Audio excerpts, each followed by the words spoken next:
God's story, Easter. So part of God's story is about Easter, and it begins like this.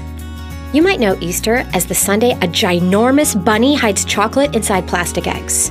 But Easter is really all about how much Jesus loves us and how God sent him to rescue us. Remember how the Jews, God's special family, were waiting for a king to come rescue them? Well, Jesus was the king, and this rescue was the whole reason he came to earth. God had already rescued the Jews once before, but this time it was going to include everyone. So one night, Jesus told his friends about the rescue. Exciting, right? But talking about this rescue was sad. That's because Jesus was going to rescue the world by dying. Kids, every mean or bad thing we do deserves punishment. By dying, Jesus took our punishment. Lots of things in life have good parts and bad parts. And just like candy bars are mostly good, as long as you brush your teeth after you eat one, this story is a really good one. Anyway, talking about the rescue made Jesus sad since he didn't really want to die. Thankfully, we can talk to God when we're sad, so Jesus took a few friends into a garden to pray. In the garden, a guy named Judas, who people thought was Jesus' friend, came with some people to help arrest Jesus. Peter, one of Jesus' true friends, was so mad he cut off a servant's ear with his sword. But Jesus didn't want his friends to hurt others, so Jesus healed the ear and let them arrest him. Then Jesus was taken to trial. One of the most powerful men in the city, Pontius Pilate, wanted to let Jesus go.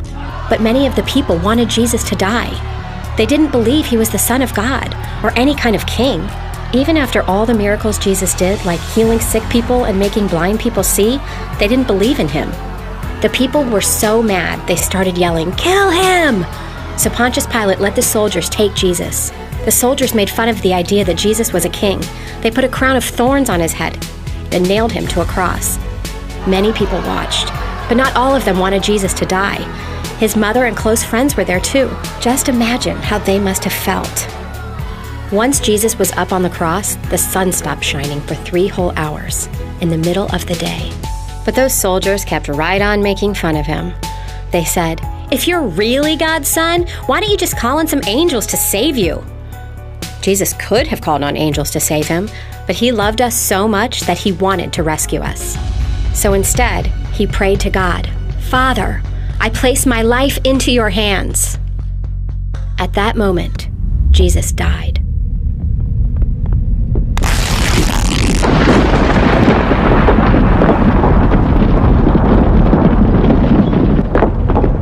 And when he died, the soldiers who had just killed him realized he really was the Son of God.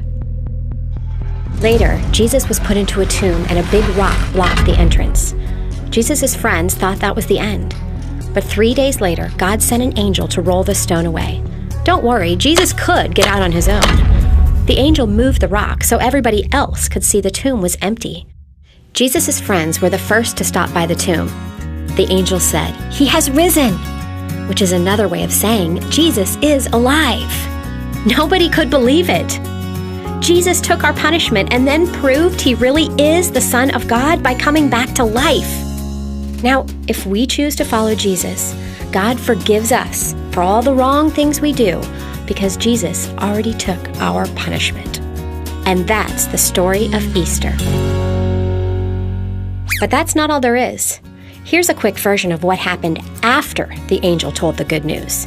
Jesus' friends got scared. Jesus appeared to them. They saw his scars. It was really him. Now they could share the good news too. Jesus appeared to more than 500 people. He went back up to heaven, and the best part?